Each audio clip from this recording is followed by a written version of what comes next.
Hi everyone. I've had a lot of comments in response to some of my previous tutorials on running Blender on Google Colab.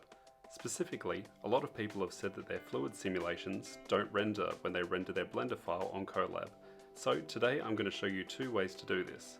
The first is my personal preference and involves baking the simulations on your local PC first and uploading the cache and Blender file to Google Drive. The second way is to bake the fluid simulations on Google Colab, which I don't recommend. It's generally slower and more difficult. So let's get started. So in the first part of this tutorial, we're just going to be rendering out this zero gravity fluid simulation that I just quickly came up with in Blender. So I'm just going to select my fluid domain that I want to render out on Google Colab. So once you've set up all the settings for your simulation and you're happy and you just want to render out the simulation, you want to come down to the cache section and you want to select the output directory for for where you bake your simulation out. So I've just selected a directory called fluid cache. You want to select type as all, leave it as OpenVDB and press bake all. And depending on the speed of your computer, this could take several minutes or several hours. Once it's finished, you want to upload your fluid cache directory that's been baked to the same directory as your Blender file, and you also want to upload the Blender file to Google Colab. Once you've uploaded the cache and the Blender file, run the Google Colab procedure from my previous tutorials as you normally would. Here I've just mounted my Google Drive where I've stored the Blender cache and the Blender file and authenticated that connection. Make sure when you go to notebook settings you've selected GPU acceleration. Then you want to download Blender file from the Blender website. This takes just a few minutes. Once that's done, you want to unzip the Blender file, and that just creates a new file in your working directory on Google Colab. This is the zip file, which we just downloaded. And when we unzip it, we get this folder here where you want to execute the Blender file from. The next set of code is just specifying the file name, the Blender file that you want to render. Here I've just got 0g.blend, which is the same folder and file that's in my Google Drive, and the cache. In the cache directory you see there's quite a few different folders. If I open up one of these, you can see you have a VDB file for every frame in your fluid simulation. So I'm just going to run this step here, which specifies the file name, 0g.blend. Now here, you want to specify the path for the Blender executable we just downloaded. You can right click on the folder and say copy path, and then paste it here just before the /blender.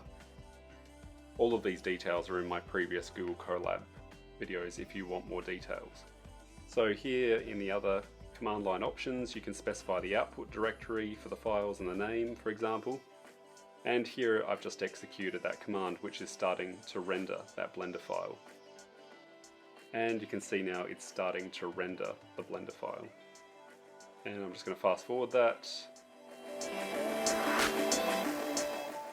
Okay, so it's rendered 150 frames and it says Blender quit.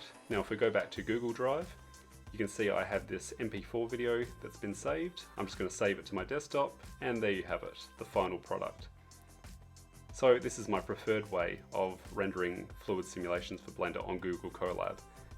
To bake the simulations on your PC and then upload it to Google Drive. The second option is to bake the fluid simulations on Google Colab directly.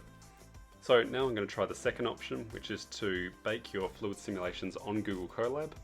So here I'm just quickly setting up a fire simulation using MantaFlow in Blender. Now that I've got my final result, I'm just going to save out the Blender file. I'm going to free all bakes before I upload it. And this involves a little bit of Python scripting now. So I'm just going to go to the scripting page, go import BPY to import the Blender Python libraries. And now I want to access the fluid objects from the Python interface. So I'm going to go bpy.ops for operations.fluid.bake _ all open brackets, close brackets. And this Python command just bakes all the fluid simulations automatically in your Blender file. So we want this Python script to run as soon as it gets executed on Google Colab. So if we click on the smoke domain, If we go to the fluid options, if we come down to the cache settings, we can see currently the output directory is 2 forward slashes. So I've just changed the folder name to /folder, and you can see it's come up here with the code for changing the output file directory. So this is quite important for specifying where the fluid bake is going to be saved once Google Colab's finished baking the simulation. So you can see we've got bpy.context.object.modifiers fluid, and we want to change the cache directory for our fluid domain. So here I'm just trying to get the current name of my smoke domain. So you can see I'm accessing using bpy.data.objects, selecting it specifically from its name, smoke domain. So I'm just going to copy and paste that script, and I can replace bpy.context.objects by passing the name of that fluid domain specifically. So now my script is going to change the output directory for the cache, and it's then going to bake the simulation to that directory that I've just specified. And you can see I've just run it quickly and it has actually baked the fluid simulation. So we want to choose an appropriate name for this when it gets run on Google Colab. You can choose whatever you want. And if I press play, and there you have it. It's baked the fluid simulation using the Python interface. And you can see it took about 25 seconds on my local PC. Okay, now go text, save as, save it to your desktop for example, and just call it script. Make sure you free all on the baked cache on your fluid simulations before you upload it to Google Colab. Make sure it's on GPU accelerate. We want to turn on some motion blur. I want to change my output directory to 2 forward slashes, and I want to save it as an MPEG for video. And then make sure you've configured the rest of the simulation as you want it. Once you've uploaded it to Google Drive, go back to Google Colab, run all the same commands again, except for the last step here, where you want to specify an optional argument after no audio, which is -P, and specify the directory of your script file which we just saved. Make sure that that's uploaded to Google Drive as well. You can see it took about 70 seconds to run that fluid calculation, which is about 3 times longer than it was on my local PC.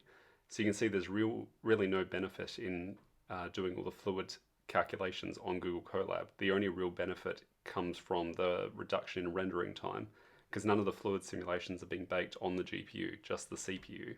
And Google Colab is only providing you with 1 CPU core, whereas I'm sure many of your computers have more than 1 CPU core to bake these simulations.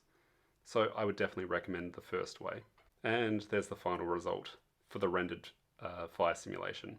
Thank you very much for watching this tutorial. I hope this answered many of your questions regarding baking fluid simulations on Google Colab.